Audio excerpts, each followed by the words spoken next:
Hello મિત્રો, શેરબજારની વાતોમાં મિત્રો આજે વાત કરવી છે south Indian bank.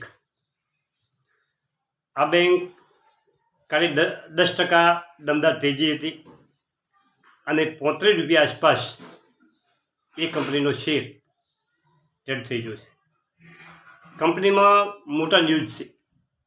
Company right issue લાવવા જઈ રહી છે અને એની બોર્ડ મિટિંગમાં એના માટે તારીખો, શું શેરનો રેશિયો, શું ભાવ અને તમામની વિગતવાર ચર્ચા કરવાની છે.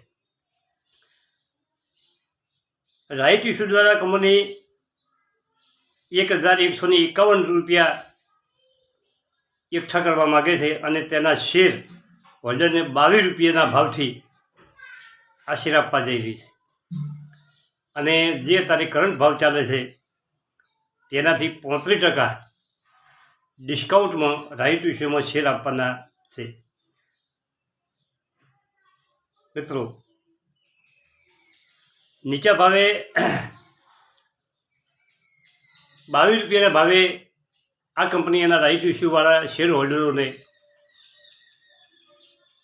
દરેક શેરની પ્રાઇસ 22 રૂપિયા નક્કી કરી.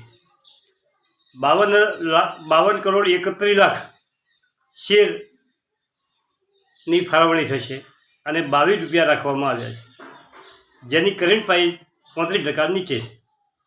હવે 27 ફેબ્રુઆરીના રોજ તમારા ડીમેટ એકાઉન્ટમાં જો સાઉથ ઇન્ડિયન બેંકના શેર હશે તો તમે રાઇટ ઇસ્યુમાં ભાગ લઈ શકશો અને પ્રતિ શેરે તમને 22 રૂપિયા શેરની ફાળવણી થશે અને એના માટે તમારે અરજી કરી શકશો. તમે આ રાઇટ ઇસ્યુમાં રેશિયો 4:1 છે. જેના પાસે 4 શેર હશે તેને રાઇટ ઇસ્યુ દ્વારા 1 શેર આપવામાં આવશે અને 1 શેરની કિંમત હશે 22 રૂપિયા. અને જેની પાસે શેર નથી તે લોકો 26 ફેબ્રુઆરી સુધી ઓપન માર્કેટમાંથી શેર ખરીદશે અને 27 તારીખના રોજ તેમના ડિમેટ ખાતામાં જે શેર હશે તે લોકો રાઇટ ઇસ્યુ માટે એપ્લાય કરી શકશે.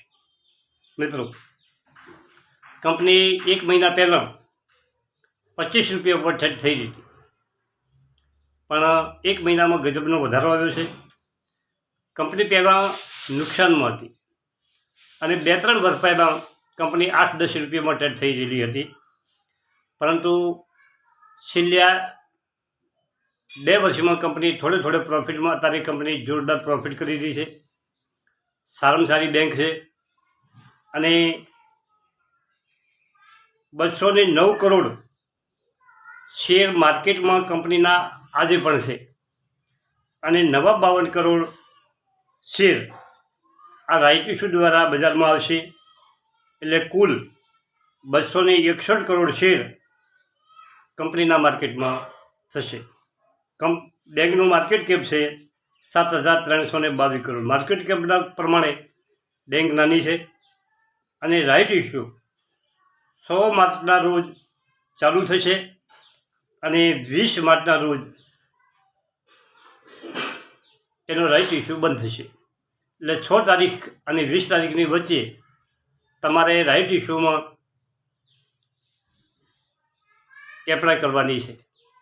હવે તમારે કેટલા શેરની એપ્લાય કરવી, તમે જે ધારો કે 4:1ના રેશિયોમાં જે શેરોની ફાળવણી થાય એનાથી વધારે પણ શેરની એપ્લાય કરી શકો છો અને જે તમને ફાળવવામાં આવશે શેર ઓછામાં ઓછા 4 શેરે 1 શેર તો ખરો, પરંતુ કદાચ કોઈ એપ્લાય ન કરે અને બાકીના શેર વધે તો પણ તમને થોડા ઘણા શેર વધારે ફાળવણી થઈ શકે.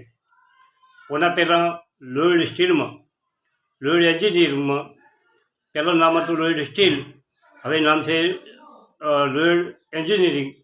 એને 15 રૂપિયા 50 પૈસામાં રાઇટ ઇસ્યુના શેર આપેલા છે. મિત્રો, કંપનીના પ્રમોટરનું હોલ્ડિંગની વાત કરીએ તો આ એક નેગેટિવ પોઈન્ટ છે કંપની માટે, બેંક માટે, કે એના પ્રમોટરનું હોલ્ડિંગ 0 છે. FIC 14.63%,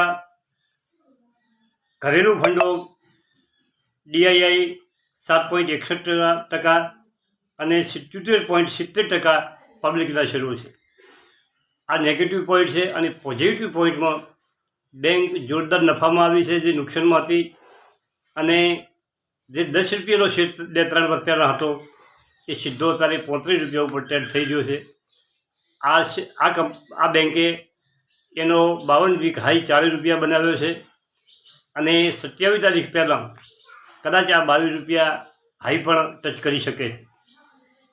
મિત્રો, આથી રાઇટ ઇસ્યુની વાત. થેન્ક યુ, આભાર.